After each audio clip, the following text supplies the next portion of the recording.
Hello, everybody. Welcome back to my channel. Today, we're going to go over common mistakes when people are investing in real estate, especially in their first transaction.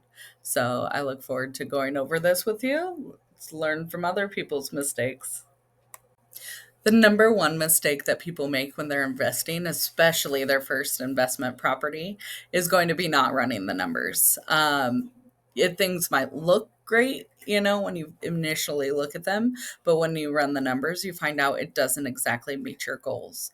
And those numbers, as we've gone through in other videos, can definitely be very personal, and they all depend on your goals and what you're trying to achieve.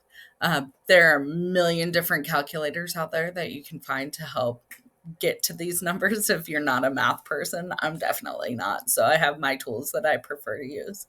But there are a few different ones out there. I'll see if I can find a few to link below. So yeah, make sure you're running those numbers and make sure the numbers that you come up with align that with your goals.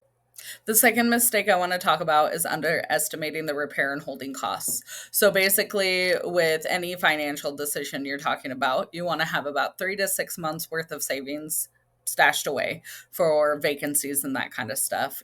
When it comes to investments and in personal life, you want to have that just in case of emergency as well. However, there's also the 1% rule, which is stashing away 1% every month for any emergencies that come up, toilets that need unclogged, air conditioners that go out, a new roof, any of that kind of stuff. So, definitely a good rule of thumb to follow.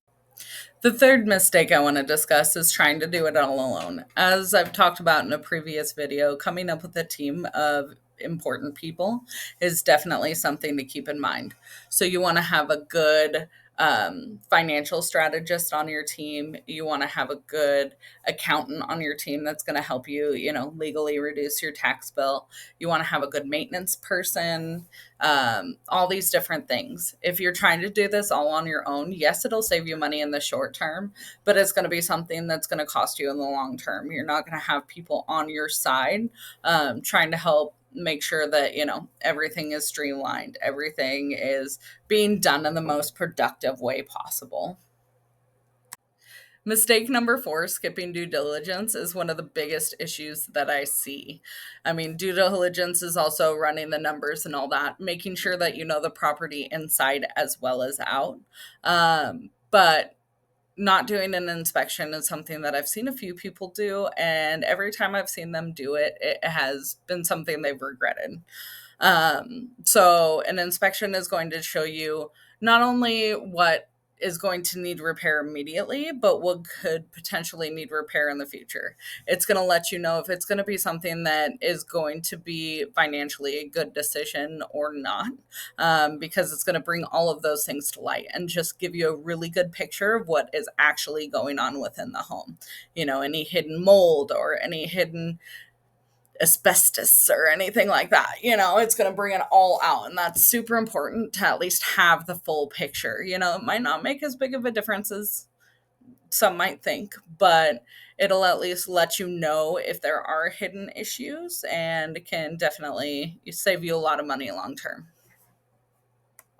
And mistake number five, waiting for the perfect deal.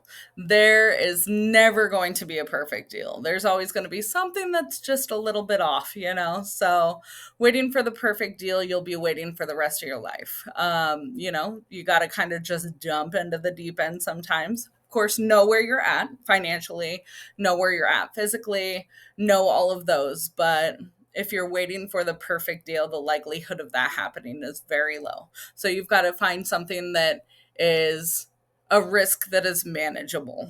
And, make sure it's something that, yes, there's going to be a little bit off, but it's going to be something where you're getting started. Getting started is the hardest thing to do. But getting started with somebody who's going to be able to help you walk through the risk and to manage those risks is definitely an important step in this. Making sure you have your team together, making sure you know the full picture of the property. All of these things are so important. Today, we went over common mistakes people make when investing in real estate, especially in their first transaction. If you can avoid these things, then you'll have an awesome time and it will have a very good picture of what to expect in the future. So, thank you so much for coming by today. I look forward to seeing you next time. Bye. Today, we